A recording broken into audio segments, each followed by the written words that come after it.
আকাশের আসলেই জানা প্রয়োজন কেন তারা নীরার খোঁজ করছে, কিন্তু আকাশ নিজের কৌতূহল মেটাতে গিয়ে নিজেই ফাঁদে আটকা পড়ে গেছে। যেই লোকটা শুরুতে নীরার ছবি দেখিয়ে আকাশের কাছে প্রশ্ন করেছে, সেই লোকটা বলে ওঠে, দেখ, তোর কথার ধারণ দেখে আমার বুঝতে বাকি নেই যে তুই এই মেয়ে সম্পর্কে কিছু জানিস।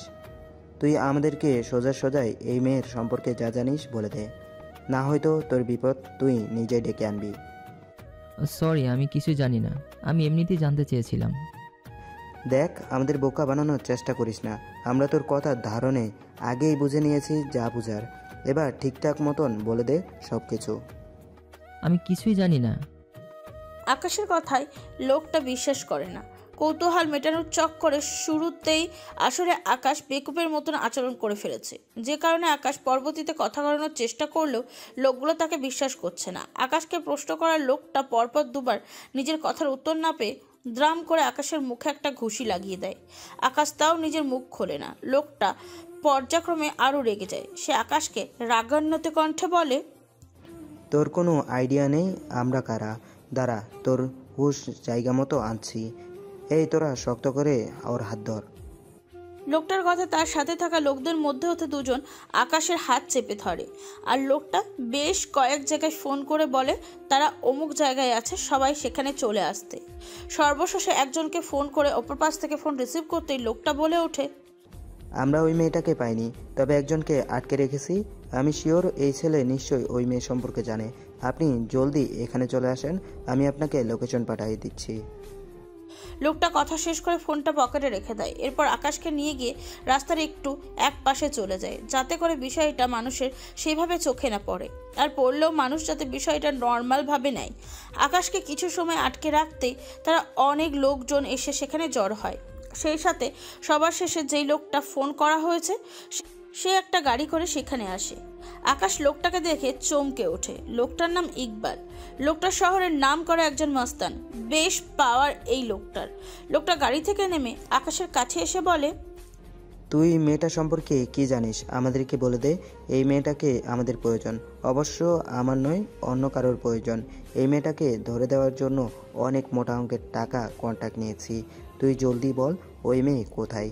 অকারণে তোর নিজের সাথে সাথে আমাদেরও লোকসান করিস না। আকাশ এত কিছুর পরেও অস্বীকার করে সে নীরার বিষয়ে কিছু জানে না। লোকটা আকাশের কাছে না সূচক উত্তর পেয়ে মেশিন বের করে আকাশের মাথায় ঠেকিয়ে ধরে বলে, দেখ, সময় কম, জলদি বল কি জানিস ওই মেয়ে সম্পর্কে, না হয় কিন্তু তোর সাথে খারাপ কিছু ঘটবে। আকাশ ঘাবড়ে যায়। তার মাথায় মেশিন ঠেকিয়ে ধরায়। মাথায় কিছু কাজ করছে না আকাশের। ঠিক ওই সময়টাতে আশেপাশে অলিগলি থেকে বল্লার ঝাঁকের মতন অসংখ্য মানুষজন বেরিয়ে আসে। এরপর তাদের মাঝ থেকে একজন বলে ওঠে, নিজের ভালো চাস তো এখান থেকে পালিয়ে যা। এই ছেলের কিছু হলে তোদের একজনও কিন্তু রেহাই পাবি না। সব কটাকে একই দিনে উপরে পাঠিয়ে দিব। লোকটার কথা শুনে ইকবাল এবার উল্টো নিজেই ঘাবড়ে যায়। তার কাছে আর কোনো রাস্তা নেই চলে যাওয়া ছাড়া। এত লোকজন দেখে ইকবাল হাওয়া টাইট হয়ে গেছে। নিজের লোকজনদের নিয়ে আকাশকে রেখে সোজা হেঁটে চলে যায় ইকবাল চলে যাওয়ার পরে অলিগলি থেকে বেরিয়ে আসা লোকগুলো কোনো কথাবার্তা ছাড়াই সোজা নিজেদের মতন হেঁটে চলে যায়। আকাশ সমস্ত ঘটনা দেখে সে জায়গাতে মূর্তির ন্যায় দাঁড়িয়ে আছে। তার জীবনের সাথে কোনো অদ্ভুত সূত্র এসে যোগ হয়েছে, সেটা সে কোনো মতেই আন্দাজ করতে পারছে না। অকারণে অ্যাকাউন্টে টাকা ঢুকছে, পুলিশ তাকে ভিআইপি মানুষের ন্যায় রাস্তা ফাঁকা করে দিচ্ছে। এখন আবার ইকবালের হাত থেকে বাঁচাতে বল্লার ঝাঁকের মতন মানুষ ছুটে এসেছে। আকাশ এই সমস্ত কিছু ভাবতেই গভীর চিন্তায় পড়ে যায়। এমন সময় পিছন থেকে কেউ একজন এসে আকাশের কাঁধে হাত রেখে আকাশকে ডাকে। আকাশ একটু চমকে ওঠে, তবে সে পিছন ফিরে তাকাতেই মানুষটাকে দেখে চমকানোর মাত্রা আরও বহু গুণ বেড়ে যায়। আকাশের জীবনের সাথে কোনো অদ্ভুত সূত্র এসে যোগ হয়েছে, সেটা সে কোনো মতেই আন্দাজ করতে পারছে না। অকারণে অ্যাকাউন্টে টাকা ঢুকছে, পুলিশ তাকে ভিআইপি মানুষের ন্যায় রাস্তা ফাঁকা করে দিচ্ছে। এখন আবার ইকবালের হাত থেকে বাঁচাতে বল্লার ঝাঁকের মতন মানুষ ছুটে এসেছে। আকাশ এই সমস্ত কিছু ভাবতেই গভীর চিন্তায় পড়ে যায়। এমন সময় পিছন থেকে কেউ একজন এসে আকাশের কাঁধে হাত রেখে আকাশকে ডাকে। আকাশ একটু চমকে ওঠে, তবে সে পিছন ফিরে তাকাতেই মানুষটাকে দেখে চমকানোর মাত্রা আরো বহু গুণ বেড়ে যায়। আকাশ আশ্চর্য হয়ে ভাবছে এই মেয়ে এখানে কি করছে, এছাড়া তাকে এইভাবে মিষ্টি গলায় কেন ডাকলো। আকাশের সামনে হিয়া দাঁড়িয়ে আছে। আকাশ আশ্চর্য হয়, এটা ভাবছে যেই মেয়ে ভার্সিটিতে তাকে কথা শোনাতে কোনো দিক দিয়ে বাদ রাখেনি, সেই মেয়ে হঠাৎ তাকে স্পর্শ করে ডাকলো, তাও আবার নরম গলায়। আকাশকে আশ্চর্য হতে দেখে হিয়া আকাশকে বলে, কি হলো, এভাবে আশ্চর্য হয়ে আছো যে আমায় দেখে? না মানে আপনি হঠাৎ এখানে? আমার বাসা এই এলাকাতেই। আসলে হঠাৎ তোমায় দেখলাম, তাই ডেকেছি। ও আচ্ছা, তো বলেন কি বলবেন? আবার নিশ্চয়ই অপমান করবেন। আরে একদম নয়, আমি আসলে তোমার কাছে ক্ষমা চাইতে এসেছি। আসলে ওই সময় তোমার সাথে ওই রকমভাবে কথা বলাটা ঠিক হয়নি। তুমি আমাদের থেকেও কতটা উচ্চ বংশের ছেলে, কিন্তু আমরা তোমার পোশাক দেখেই তোমাকে নানান কথা শুনিয়েছি। এই, তুমি আমাকে ক্ষমা করে দাও। আচ্ছা সমস্যা নেই। সমস্যা নেই বললে হবে না, ক্ষমা করে দিয়েছো কিনা সেটা বলো। জি দিয়েছি। আচ্ছা, তোমার নামটা কি? আকাশ মাহমুদ মেঘ। বাহ, বেশ সুন্দর নাম তো। আচ্ছা, আমার নাম জানতে চাইবে না? নাম জেনে কি হবে? কি হবে মানে? তুমি আমাদের ভার্সিটিতে পড়ো, আমাদের সবাইকে চেনা বা পরিচিত হওয়া তো প্রয়োজন। সরি, আমার আসলে মানুষের কোলাহল একদমই পছন্দ না। আমার একা চলতে ফিরতে ভালো লাগে, যে কারণে আপনার সাথে পরিচিত হওয়ার বিশেষ কোনো প্রয়োজন আছে বলে আমার মনে হচ্ছে না। এই মেঘ, তুমি আমায় এখনো ক্ষমা করনি তাই না? তোমার কথার ধরন আমাকে স্পষ্ট জানান দিচ্ছে তুমি আমার উপরে রেগে আছো। দেখুন, আমি আসলে আপনাকে এড়িয়ে যেতে চাচ্ছিলাম, কিন্তু এখন আপনাকে সত্যিটা বলি। দুনিয়ায় চলতে গেলে মানুষের সাথে চলাফেরা করতেই হয়। একজন মানুষ যত একাকিত্ব স্বভাবের হোক না কেন, অন্তত 2-4টে মানুষের সাথে হলেও তাকে ওঠা বসা করতেই হয়। সেখানে আমরা একই শিক্ষা প্রতিষ্ঠানে লেখাপড়া করি। আমার 2-4টে মানুষের সাথে পরিচয় থাকবে, সেটাই স্বাভাবিক। কিন্তু আপনার সাথে পরিচিত হওয়ার কোনো ইন্টারেস্ট আমার মাঝে নেই, কারণ আপনি এবং আপনার বন্ধুবান্ধবরা সবাই মানুষকে বিবেচনা করেন তাদের পোশাক আশাক এবং টাকা পয়সা দেখে। আপনারা মনের দিক থেকে কেউই সলিড নন। মেঘ, আমি সত্যি ক্ষমা প্রার্থী ওইরকম আচরণের জন্য। তবে আমি প্রমিস করছি, আগামীতে আমি আর কখনো মানুষের সাথে ওইরকম আচরণ করব না, আর নাই কোনো মানুষকে পোশাক আশাক দিয়ে বিচার করব।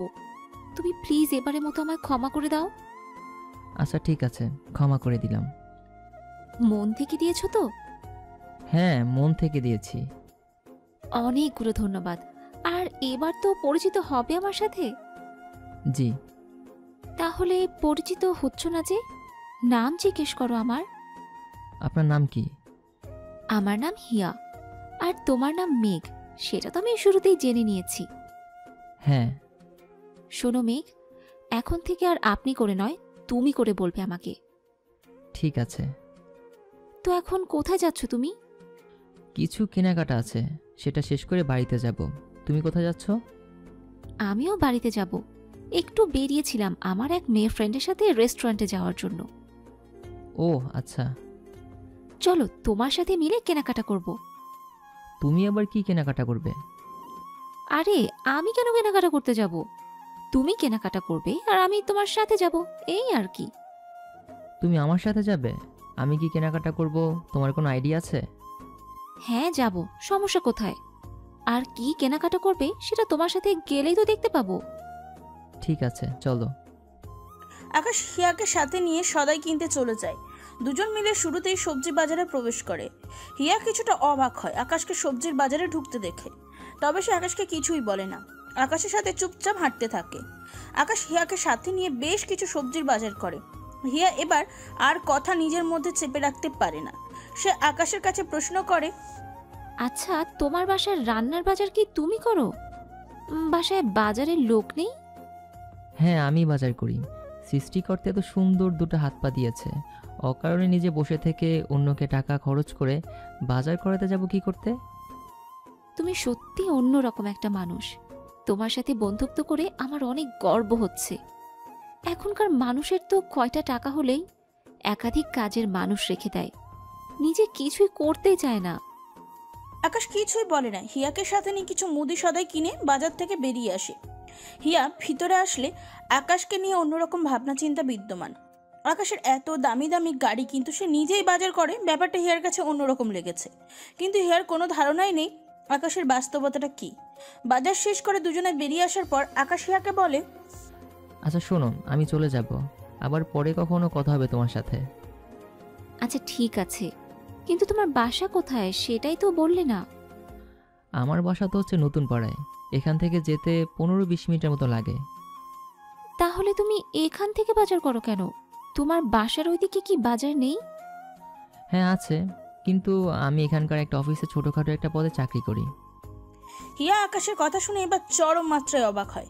আকাশের কথাবার্তা এবং কাজকর্ম হিয়াকে চরম মাত্রায় ভাবাচ্ছে। হিয়া কৌতূহল হয়ে আকাশকে জিজ্ঞাসা করে, তুমি এখানকার এক অফিসে ছোটখাটো পদে চাকরি করো মানে? তোমার পরিবার এত সম্ভ্রান্ত হওয়া সত্ত্বেও তুমি ছোটখাটো পদে চাকরি করো? হিসেবটা আসলে ঠিক বুঝতে পারছি না। হিয়া, আমার পরিবার থেকে অন্য একটা শহরে, আর আমি এই শহরে থেকে ছোট্টখাটো একটা চাকরি করি। আসলে আমি কারো বলে নয়, নিজের যোগ্যতায় কিছু করতে চাই। সত্যি আকাশ, আমি একের পর এক খালি অবাক হচ্ছি তোমার কথা শুনে। অবাক হওয়ার কিচ্ছু নেই, আর বলতে গেলে আমার কিছুই নেই। তুমি আমার বাস্তবতা সম্পর্কে কিছুই জানো না। আমি নিজে মেহনত করে যেটুকু অর্জন করতে পারবো সেটুকুই আমার সম্বল হবে। জানি না তোমার বাস্তবতা কি, তবে যাই হোক, দোয়া করি তুমি নিজের যোগ্যতায় উপরে ওঠো। আর শোনো, তোমাকে আমার একটা কথা বলার আছে। হ্যাঁ বলো। আগে বলো, রাগ করবে না? ঠিক আছে, রাগ করব না। তোমার বেতন কত? এই তো 18,000। আচ্ছা শোনো, এই জায়গায় আমার বাবার একটা অফিস আছে। আমার বাবার অফিসে একজন ম্যানেজার প্রয়োজন। তুমি আমার বাবার সাথে যোগাযোগ করো। আমি তোমার হয়ে আমার বাবাকে কিছুই বলবো না, আর নাই তোমার জন্য সুপারিশ করে তোমাকে ছোট করব। তুমি নিজের যোগ্যতা দেখে আমার বাবার সাথে কথা বলে চাকরিটা নিতে পারলে আশা করি তোমার জন্য ভালো হবে। এখানকার চাইতে আমার বাবার অফিসে চাকরি করলে তোমার বেতনটা অনেক বেশি পড়বে। এতে করে তোমার চলতে ফিরতে আরো বেশি সহজ হবে। আচ্ছা ঠিক আছে, আমি কথা বলবো। ঠিক আছে, এই নাও আমার বাবার কার্ড। এই রাস্তা ধরে 4-5 মিনিট রিক্সা করে গেলেই মিনা কমপ্লেক্সের দোতলায় আমার বাবার অফিস পেয়ে যাবে। আর আকাশ, তুমি কিন্তু অবশ্যই আমার বাবার সাথে দেখা করবে। আমার দৃঢ় বিশ্বাস, তুমি আমার বাবার সাথে কথা বললে তোমার চাকরিটা নিশ্চিত হয়ে যাবে।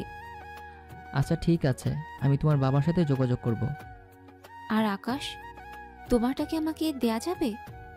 হ্যাঁ যাবে, আমি নাম্বার বলছি, তুমি ফোনে তুলে নাও। আকাশ নাম্বার বলে। হিয়া সেটা ফোনে তুলে সেভ করে নেয়। এরপর হিয়া বিদায় নিয়ে চলে যায়। আকাশ ও একটা রিক্সা নিয়ে বাড়িতে চলে আসে। আকাশের মনটা আজকে বিশাল খুশি হিয়ার কথা শুনে।